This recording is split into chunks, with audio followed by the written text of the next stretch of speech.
Yo, what's up, YouTube? We are live and we are about to get this show on the road. If you want to learn how to do a press to handstand, then do not miss this one because you're going to get a kick-ass workout that you can do.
So you want to learn how to do a press to handstand, that all elusive calisthenics move that everybody wants to do.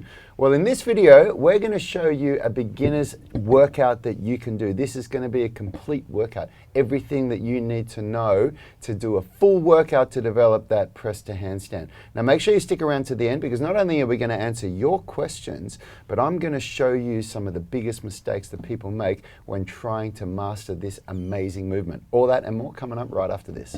We are the gym that teaches people how to move instead of just exercise because we believe that health is about performance, not just body image. Hey everyone, in case we haven't met, my name's Rad Burmeister. I'm the co-founder of You Need a Gym and co-creator of the Unify Movement System, where we take driven people and turn them into superhumans. Now, if you want to know how we get such great results with our members, it's because we've created a program that has a balance between strength and flexibility. You can learn all about that by downloading the free flexibility blueprint. There's a link in the description of this video. And as always, I'm joined by Phil. How you doing, Phil? Very well. Abs are sore from yesterday. Everything's sore from yesterday, and I'm ready to do it all again. Good. I love it. Singlets on, ready to rock. Yeah. So if you guys are watching this show, it's because I am an absolute expert at press to handstands. I'm probably one of the best teachers you're ever going to see in the world. I'm absolutely joking. But I can do a press to handstand, and I learned how to do it when I was about 37 or maybe 38. I think I did my first one. I'm 41 now. And it was an absolute bitch of a journey for me. It was so bloody hard. I could not, just couldn't understand how to make it all happen together. It's where Phil is now. And we're going to show you how you go from where Phil is to where I am in this show. Watch So let's watch this space. If you've tuned in, please hit the like button. Smash it. Smash the like button. And leave a comment with your name and where you're watching from so we can say hi. And any questions that you have about the press to handstand or any other of the cool stuff we do. Let's quickly say hi to Kumaran, one of our members at the gym. Thanks for tuning in, brother. And Michael P, how are you? And Phil's looking kind of jacked with a singlet today. Check it out. It's so warm in here. I've got to, Phil, jacked Phil. All right, here we go. Let's get out on the gym floor. So we're going to get right into this. Now, Phil and I have already warmed up our shoulders, okay? So our upper body is pretty warmed up, so we're going to get straight into what we're doing for the lower body. And Phil just gave me a massage, and I don't know how, but I've got oil on my hands. So you might want to get are your hands still oily? Get a little bit of chalk going before we start this. So first thing we're going to do, we're going to warm up our hamstrings and our posterior chain. The amount of weight that you do is going to be dependent on your own strength and ability. I'm going to grab 20 kilos here. Phil, you can, maybe 12 and a half or 15 will be all right for you. So what we're going to do is a loaded hamstring stretch. So I'm going to retract my scapula, I'm going to come right down as low as I can go and hold for 30 seconds. Okay, and you guys are going to have to excuse us, but for the workout that we're doing today, there's just no way in hell that we're going to be able to do this properly without doing a proper warm-up. So you're going to have to bear with us while we do a real-time warm-up, because this stuff is bloody hard and it is not easy to do without doing a proper warm-up. Even if that wasn't 30 seconds, we'll say it was. Now, because of my flexibility, you can have a look at what you do when you get a little bit more flexible, like to my level versus Phil, because I've got a little bit more flexibility in my hamstrings than the average person.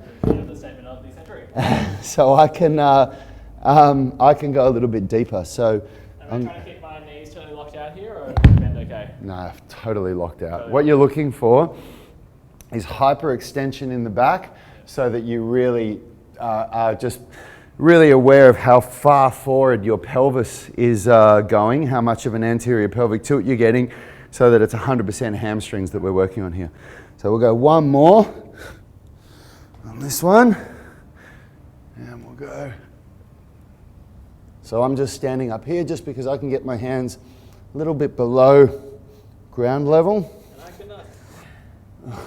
So you want to lift your chest up more, Phil. You're getting, even more. More. That's it. Straighten those knees, lock the knees out, push them back, push it. That's it. Keep them locked out. Keep them locked out. Hold it. We've got another 10 seconds. Locking the knees out.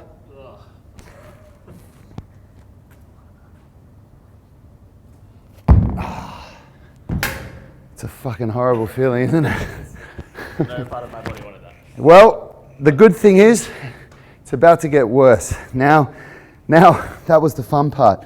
That was the warm-up for the warm-up. So now what we're going to do is we're going to do a Jefferson curl hold. So we're going to stand up on a bench and we're going to just fold forward and allow the weight to just pull us down for about 30 seconds or so. I'm just going to put the digital timer on so that I can see the clock. So Same weights? Same weight. For you, maybe the step will be high enough, but maybe not, who knows? So we'll get up, okay, and we come down like this, and then relax. So the Jefferson that you showed yesterday. Yeah, no. So this is just a hold. It's not an actual Jefferson curl. Try to straighten your knees.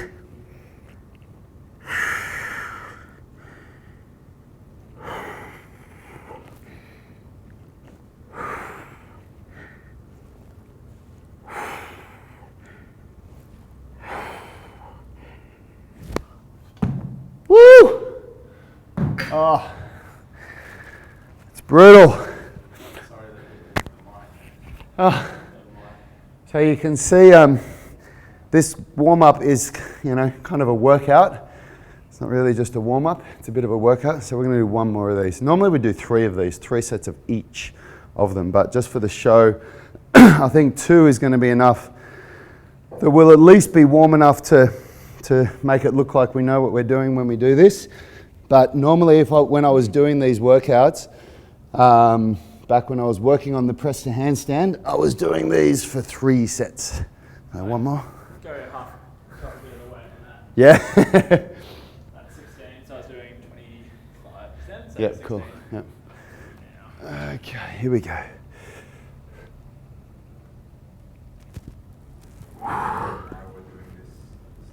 I will in a minute. I can't really talk right now. Richard just said to me, do I want to explain why we're doing this at the start? I will in a sec.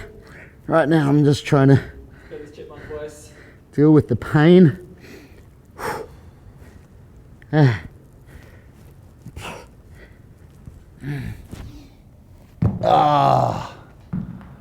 Woo! Okay, so the reason why we're doing this at the start is because you need to be flexible to do the press to handstand. You need to be... You keep screaming in the poor audience ears when you're doing the woos. You need to have your full range of flexibility in a forward fold accessible. You can't, when you go to do a press to handstand, it requires maximum compression capability, so maximum forward fold. So if you don't have that warmed up, you're just not going to be able to do So it. for those playing at home again, if you haven't done a Jefferson curl before, just start out real easy with it, like 1 kilo, 2 kilo. Yep. And that's assuming that you've not got any back issues, no back pain. So Yep. just take it easy on that. We've both done quite a lot of that movement before, so we've loaded it up. But again, it's something that you just want to expose your body to gradually. So start out light, and then as you build up tolerance, and Yeah. and I adapted mine. I was feeling like, oh, maybe that 25 was a bit too much, so I just adapted it back and I feel a lot better. Yeah, and at my level, because I can fold so far forward, having a lot, once you go past a certain point, folding forward like that, the weight actually decompresses your spine, so it pulls, you know, I mean, obviously it doesn't pull your spine apart, but it's kind of like hanging where everything's decompressing. Like right now, gravity is compressing us, it's compressing our body. So if I was to hang upside down by my feet, then gravity decompresses us, everything sort of lengthens out. So if you can't go to that point where I was and you're kind of just stuck here, that's not really what's going on. You get lateral pressure on the spine, so it doesn't, for me to go that heavy is very different than for a beginner to go that heavy. Yeah. So now what we're going to do, now we need to do a pancake. So now we need to warm up our pancake, and I'm going to show you guys something a little bit different today than what we did yesterday. So Phil, you can grab these. Just like we did yesterday, we'll do a few Cossack squats, but because we did Cossack squats yesterday, we'll do a tiny bit of 360 hip mobility today, Phil, just to make it a bit different. So we're going to just come down. We don't need the weights for this. So down, side to side, a couple of times, and now we'll go through the 360 hip mobility. Yeah, so my knee's not going to like that one, so I'm just Okay, yep, cool. So Phil's just going to do his Cossack squats. Okay, this is such a great exercise for warming up the hips. What I'm doing here, it's just so good for the adductors and everything. Okay, I'll do one more.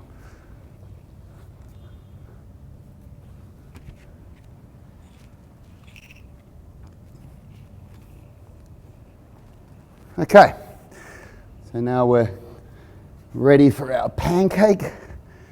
And what we're going to do now is 3 times 10-second reach.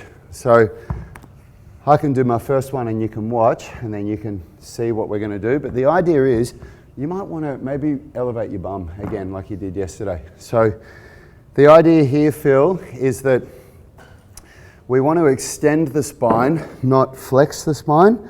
So I shouldn't say that. We want to straighten the spine and push the head away from us rather than flexing the spine to lean forward. So if you can't get as low as me, think of pushing, like lengthening your spine by pushing your head and arms away from you.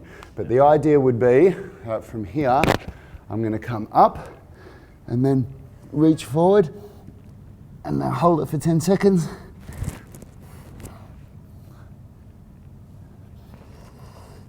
And now relax. Okay, and I'll do this 3. Yep, just relax. Point the toes again, and then again, 10 seconds. Tensing the quads, tensing the glutes, compressing ourselves down, and relax. I don't know, I'm sure you can see, oh, there's a cramp. This is a real effort for me. I'm really pushing myself here.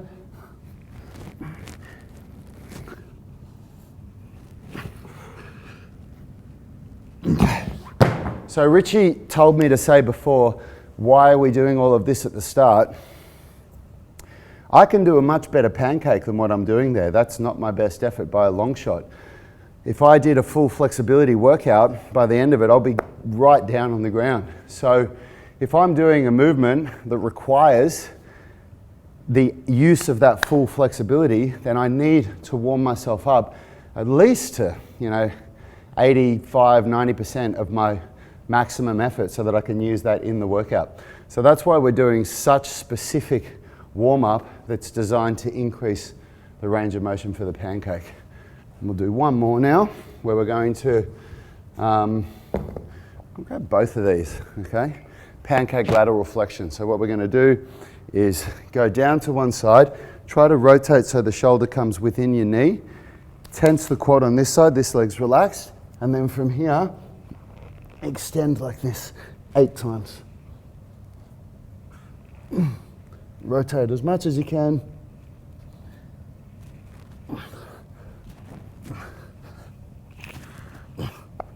Okay, now change when you've done 8.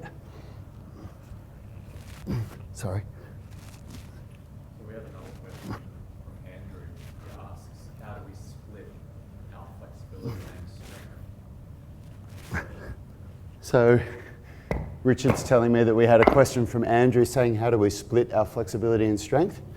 How do we do it at Unity Gym? We do a 1-to-1 ratio. So when I train, every single set of strength training I do a set of flexibility training as well. And I do different parts of the body. So if I'm doing upper body strength training, I do lower body flexibility, and that's how we teach all our students in our UMS online coaching and at Unity Gym. That's really important because of plenty of research to show that if you are doing static hold stretches for a muscle group, if you start trying to do strength training on that, you're going to get less than ideal results and potentially more injury risks. Yeah, exactly. So there's a lot of good reasons why we do it. So while I'm doing my bench press or my upper body calisthenics, I'm doing lower body flexibility. And while I'm doing my squatting or deadlifts, I'm doing upper body flexibility in between sets. So it's not interfering with my strength development, but it's making sure that the time that I've got in the gym is completely maximized, which means I'm pretty much never sitting still doing anything. If you ask Phil or Richard when I'm training, it's one exercise to the other, and I'm out of breath. Yeah, for 2.5 hours.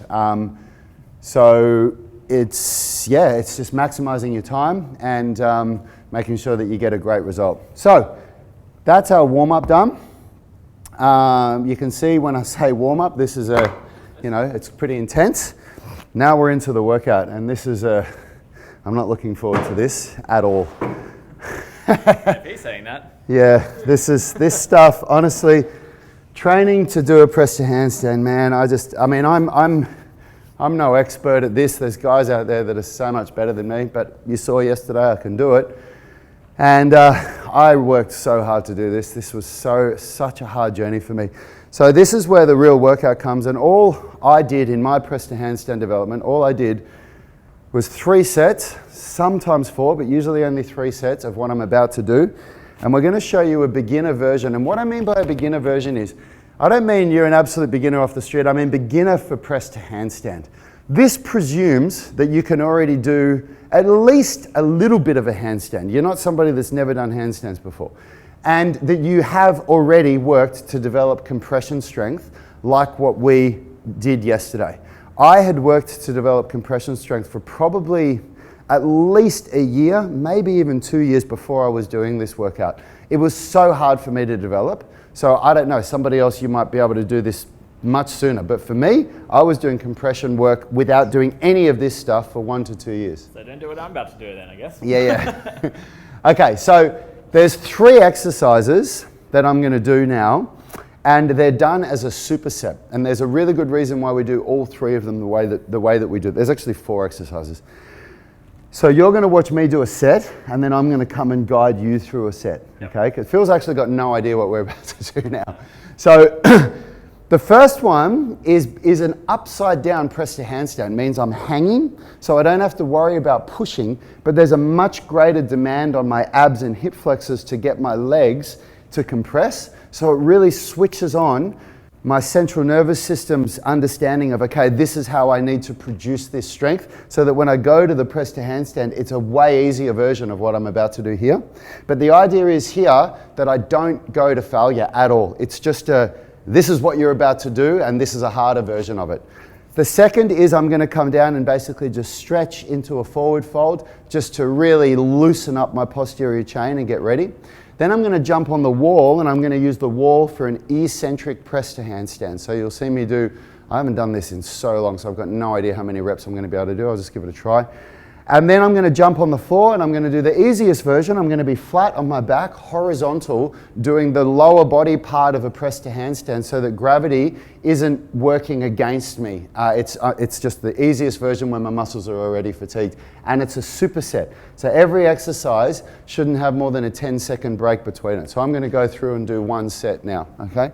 I've got this barbell set up. I do like this because ideally the best thing would be to have Swedish ladder.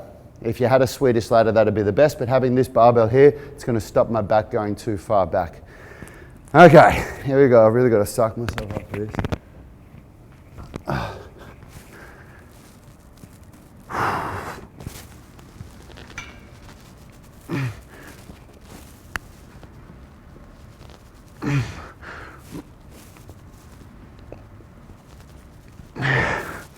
So that's an eccentric version. Now I'm going to come down here, get ready in the front of the wall, and just going to fold my body down. Then we're going to kick up. Okay, and then eccentrically. The microphone's in the way.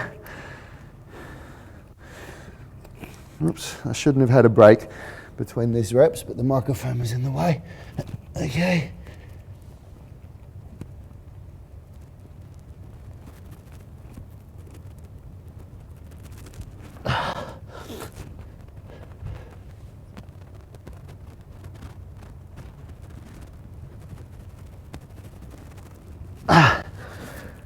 I'll probably do 5 reps of that, would be good. And now the last one. And I hate this exercise. Absolutely hate it.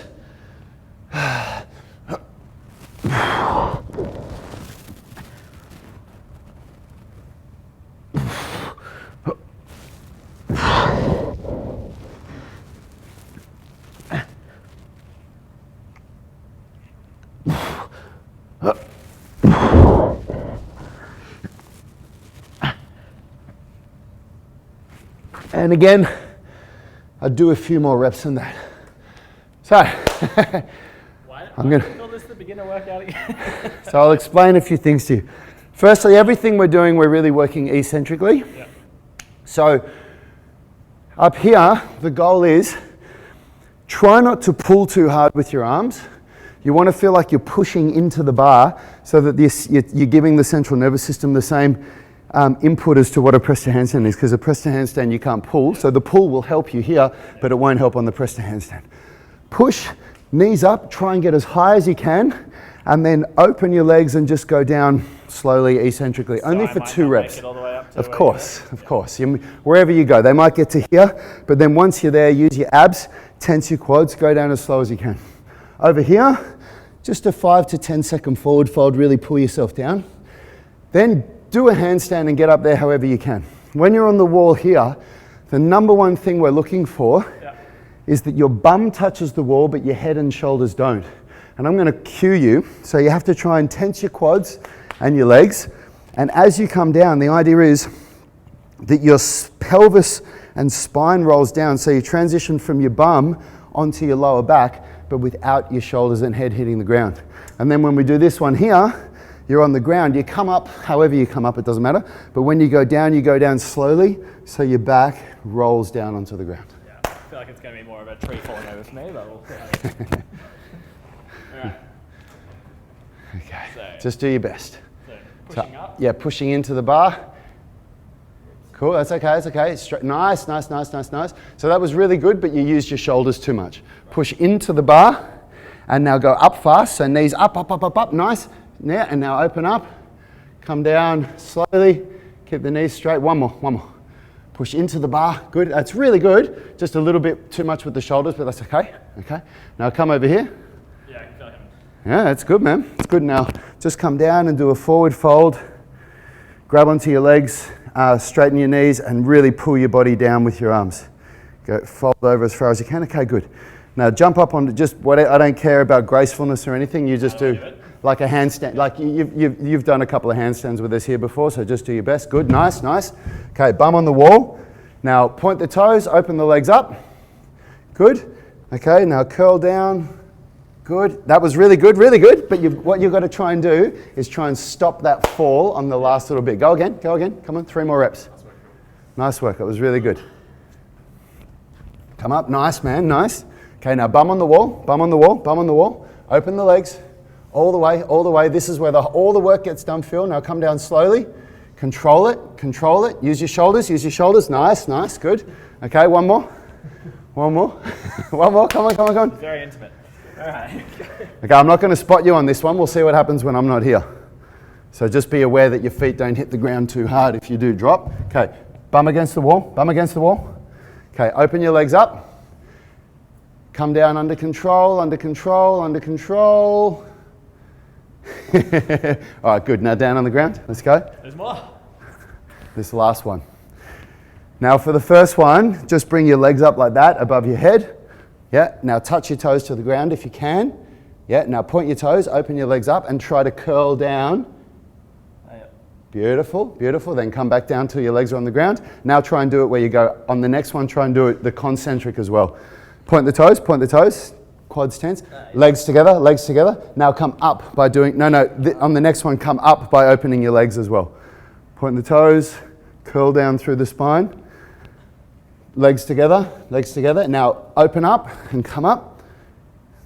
Good. Point the toes. Good. I want you to do one more. Keep your feet together. Just listen to this for a sec. First thing, open your legs up, then bring them up around you, and then back down. So that's the exact opposite movement. So, yep, nice, nice, nice. Feet together now. Feet together at the top. Touch the ground. Now point the toes and come open them up. Open them up as wide as you can get them. Curl down through your back. And there we go. That's not what you think about. You did, this was good, man. Yeah, you did better than I thought. It was really good. I thought as well, but Yeah. there's too much to think about. Oh, dude, there's so much going on, So isn't it'd there? be like for someone starting out, maybe instead of doing a superset where you're just slamming through them as quickly as you can, maybe just break them into. Break them, yeah. For the first couple of components workouts, and just try to understand the movements there's first. A lot of movement skill Yeah. there that'd be worth just breaking down. Yeah. Take your time, learn it, and then when you're more confident with it. Yeah, start to yeah, absolutely, absolutely. But I'm trying to give something away for people that are maybe Yeah, a little of bit course. beyond that as well. Like there's a lot of people that are probably watching this that can kind of do a press to handstand but don't know how to get further.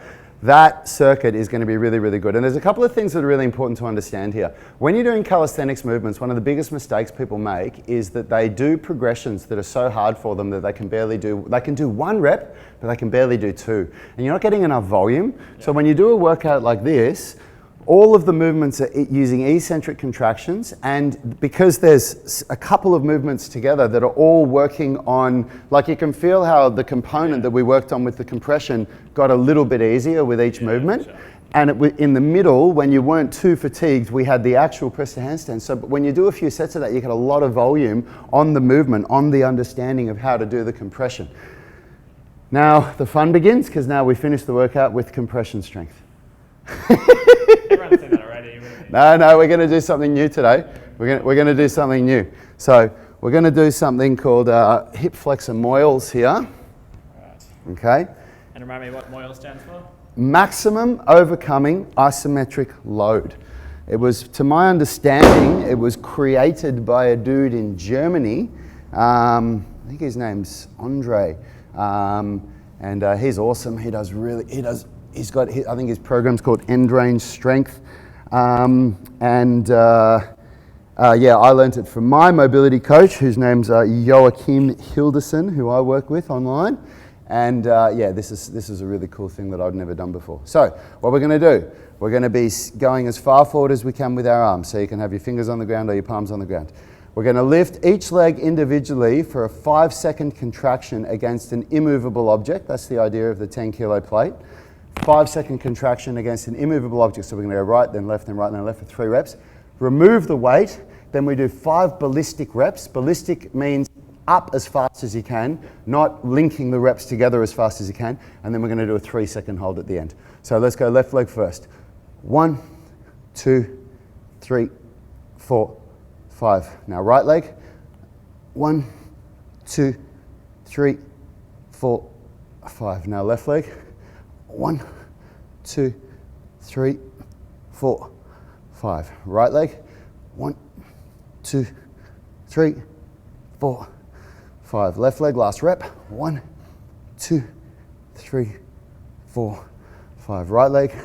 1, 2, 3, 4, 5. Now we remove the immovable object, and then both legs together we do 5 ballistic reps. 1, 2, 3, 4, 5, and then a 3-second hold. 1, 2, 3. Nice. We'd do 3 sets of that normally. We'll only do 1 for you guys today. And then one last exercise that we'll do. I can't remember what this one's called, to be honest. But we're going to have a light weight on our legs. And we've got these really nice like sandbags or lead bags or whatever they are at the gym here. These are really cool for this. 5 kilos. Again, an immovable object. Putting it down here. But now what we're going to do, we're going to do compression strength the reverse way. So now we're going to bring our body down for 10 seconds and then come back up, and we're just going to do that for 3 reps. So you can watch me do my first one. So I'm lifting my chest forward, so I'm not, because spine flexion isn't going to help us here, it's got to be hip flexion. So we're going to go 1, 2, 3, 4, 5, 6, 7, 8, 9, 10. Okay, join in with me. Am I pulling up with my legs? No, you're pulling your body towards your legs. 1, 2, 3, 4, 5, 6, 7, 8, 9, 10. One more. 1, 2, 3, 4, 5, 6, 7, 8, 9, 10. Woo! And again, we do 2 or 3 sets of that. So the compression strength is to finish off the workout. Let's get back in the studio so we can wrap this up. Woo! That was 1 set.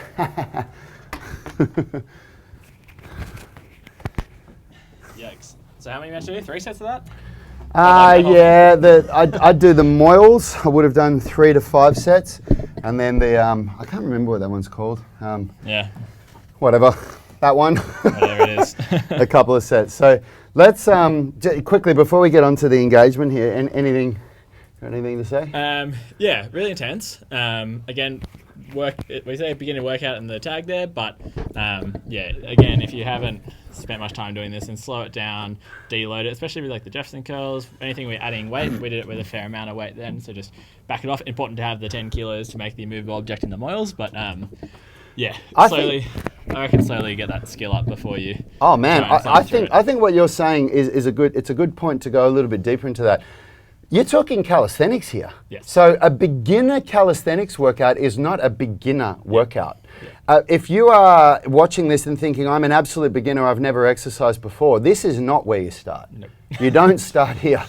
No. This is somebody who has trained but is a beginner to a press to handstand. Yes. Okay, so somebody that doesn't have injuries in their body, that has worked for several months or years to develop a basic level of flexibility and strength, that can do a basic handstand, that has been working a little bit in calisthenics, because you don't start calisthenics with a press to handstand. There's a lot of other things that I would recommend starting with, but you're a beginner to a press to handstand. Yeah. So that's really, really important to understand. Yeah. So just wanted to get it out there, because yeah, I've done quite a lot of training in my life, and that was full on. Yeah. Oh man, it is, and it's the number one thing to take away from this workout. This is the key insight for you. For anybody that's watching the show, this is the key insight to take away from this video. When learning calisthenics, where people get it so wrong is that they choose a progression that is too hard for them to do enough volume to create a training response. I made that mistake, and so many other people have made it before me. So the idea of that workout is that you're doing a lot of volume on a movement that you either can't do or you can barely do 1 rep on. I was doing that workout after I could already do 1 rep of a press to handstand. I wasn't doing, in my workout, I didn't do press to handstand because it was too hard for me to get enough volume in a workout. So when you're at that level, the press to handstand is a party trick. It's not something that you do for sets and reps in your workout. Yeah. That's the key insight. Yeah. So I guess like another example of like that set together would be the equivalent of doing, do as many good quality pull-ups as you can, and then you're doing eccentrics, and then you might do like a band weight, like a, whatever, for a pull-up workout. So exactly. You're simplifying the movement and making it easier each time. So it's a kind of a drop set, right. really. That's exactly right. Yeah. And starting with the most challenging part of the movement, which is working against gravity to compress your body. So you're fighting gravity to get your legs up. Yeah. Then putting that into the eccentric version of the press to handstand, and then finally going to the easiest version where you're flat on the ground and gravity actually helps you to compress when you're at the top there. Yeah. And the hardest part of the movement is down the bottom there. Love it. Cool. So let's get into some engagement. We've got some really good stuff. Plenty here. of chat on here, So which is good to see. Karina is saying, hang on, sorry, I've got to go. I've got to go. Wow, I've got to go right up. Okay. So Andrew Shin is saying, okay, we did that one, didn't we? Quock's saying, morning lads. Michael P is saying, I find that the flexibility performance is more variable than my strength performance, even with proper warm-up. There are some days where my pancake and middle split range are a bit off. I'm exactly the same. I find that as well. Yeah. And there's a lot of factors for that. The number one thing that I would say is you're most likely stretching too hard on the days before the days that you can't stretch as far. That's my experience. Yeah. Yeah, because remember with stretching, it is all about getting your nervous system used to being in that stretch position. So you've kind of got to, I know it's weird it's kind of anthropomorphizing, so giving your muscles a personality, but it's almost like you got to gain their trust to let you be in that position. So if you abuse that trust and you push it too hard, then it's going to be like, whoa, last time we did this, we did not like it. So it's all about just slowly building that up. Yep. Yep. Andrew Shin is saying, what stretching routine should I follow that is best for calisthenics skills like the press to handstand? Our mobility masterclass is designed literally to teach you how to do the middle splits, front splits, pancake, and back bridge as well, which is exactly what you need to be doing for the press to handstand. You can buy it on its own for $149 US. We're having a Christmas sale coming up soon where it's going to be bundled together with a bunch of our other flexibility programs, or if you subscribe to our UMS online coaching program, it is free with the monthly subscription. Karina McCormack is saying, hi boys, how do you time the various warm-ups and the 18-minute stretch routine? I.e. you have a daily 10-minute warm-up, warm-ups for various skills and mobility workouts plus the 18-minute stretch routine. So Karina, I don't do the 18-minute stretching routine ever. I haven't done it for a very long time, and the reason why is because my training has evolved beyond that. However, Yanni is the one that keeps reminding me, because I get caught up in what I'm doing now, and I'm like, no, this is what we got to show people. And Yanni always pulls me back and goes, but that's not what we did to get to where we are. What we did to get to where we are was we did the 18-minute stretching routine every day, then we moved to this, then we moved to that, and it's true. So for me, I don't do the 18-minute stretching routine anymore. I've moved beyond that. What I do is the UMS warm-up routine that's part of our program. That goes for 10 minutes, and then I do stretches and end range strength in between my sets. But for somebody that's at the start of their journey and they want something that's going to get them started, I couldn't recommend anything better than the 18-minute stretching routine for many, many reasons. Number one is it's all over body. Number two, it's a systemized routine that you can do daily. If you want to do it as a speed workout, you can do it in 18 minutes, or you can draw it out to 30 or 40 minutes if you want to do a really nice long stretching routine. So going back, how do we time it? I do a warm-up for 10 minutes that is just an all-over body warm-up. Then for something like a press to handstand workout, it's a very, very different, like we call it the warm-up, but it would be considered your, like, you know, doing sets of the loaded hamstring stretch, the Jefferson curl hold, and the pancake. That would be considered a flexibility workout, but it's the warm-up for the press to handstand. So it's a very, very specific style of workout. That in itself, like if I do 3 sets of that, of each exercise, that might take, I don't know, maybe 15 minutes or something. And then the actual working sets, I would do those 3 sets of those rounds, like what I did there with a 3-minute break between each round. That's the hardest part. 1 set of that was hard. The second set is brutal. By the time you get to that 3rd set, you're just cursing and you just have to do it. You've got to get it done. Yeah. So, yeah. I think it's really important to point out there that, like, obviously if you start doing the maths, like, oh, if I'm doing that, and then I also want to, you know, increase my squat, and I'm also trying to increase this and that, you kind of realize where you start to run into a bit of a brick wall with just the time commitment of it all. So for this, you've really got to spend the time being like, okay, this is when I'm going to work on press to handstands, and then you've got to be consistent with it. You can't just be like, okay, I'll do this maybe, you know, once every 4 weeks or whatever. Like, you've got to just like choose your sort of, you know, mesocycle stat 6-week program and be like, okay, this is where I'm going to do maintenance strength on, you know, maybe your other movements, and maybe you might even park the muscle up that you also want to get someday in the future, and you just put that to the side, do your basic sort of pull-up strength to keep, you know, your maintenance strength, and then really focus on this, because otherwise you're just not going to get anywhere. Yep.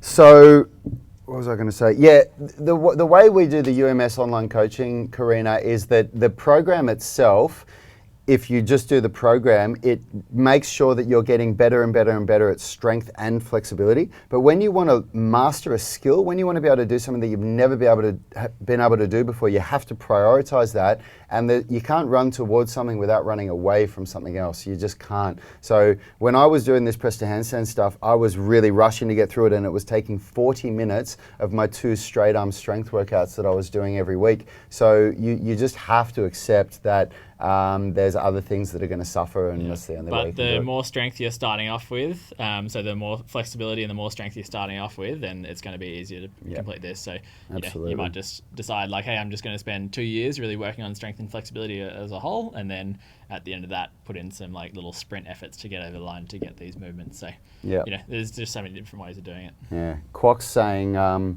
good luck, Phil. And that's intense, Rad. And then he's saying no fire symbols today.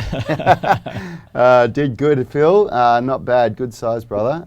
That's what Quok's saying, so that's awesome. I'm just going to jump down here because Andrew Shin is saying, where do I get your program? There's actually a link in the description of this video where you can have a 1-month free trial. It's like on the 4th or 5th line of the description to this video. No, maybe it's not. It's a little bit further than that. So if you just go down, you'll see the 3rd link in the description is a free trial for a 4-week free trial. So just get started there, man. And thanks for the interest, brother. If you join this program, you're going to be getting direct access to me and my team in our UMS online coaching group, where you can post videos, ask us questions whenever you want, and you'll get full access to all this stuff. So then we've got Michael P is saying, Phil will be a flexibility weapon in no time. He sure will. If I put the time into it, yeah. We'll see. I'm kind of getting a bit of an itch now. It's like, once you start trying something and realizing how much... he was doing 3 sets of compression strength at the end of his workout yesterday. He just told me after yesterday. He was like, oh man, I got to get better at this compression strength. I'm just such a sucker for getting a bit competitive with these things. We'll see how that goes. Michael P is saying, do you guys ever do moils in the straddle position? I'd assume it would only be done with ankle weights. I never have, but that's not to say that you don't. I'm working very specifically on trying to increase my pike at the moment, so my end range strength and my in a pike position. That for me is my, believe it or not, that's my weakest position. I want my press to handstand to get better, and every time I watch myself do it, I'm not folding far enough forward. You got to understand, you guys might be comparing yourself to me. I'm comparing myself to the people that I learn from, which are just way better than I am at it. And I want to be able to fully fold my body in half so that I've got a really efficient press to handstand, and so I can start working on a straddle press to handstand. So I don't do it in a straddle position. I've just been doing it in a pike. It's all about what Phil always says. It's all about what your goals are. What are you trying to achieve? And that's not what I'm trying to achieve. So, Quok Newen is saying, you guys are teaching so high level stuff. Thank you for your amazing teachings. That's awesome, man. I can't tell you how much we appreciate you, bro. Yeah. And everybody that watches daily and gives us this this feedback. I mean, we wouldn't be doing it if it wasn't for you guys. But if you guys are enjoying it, this is the world we live in. You know, we live in this world where you can't market the way you used to, where you just say, hey, this is what we sell, buy it. We you know, we have to connect with people, and we enjoy it. You know, Phil and I were just saying this morning how much fun we're having doing this series. You know.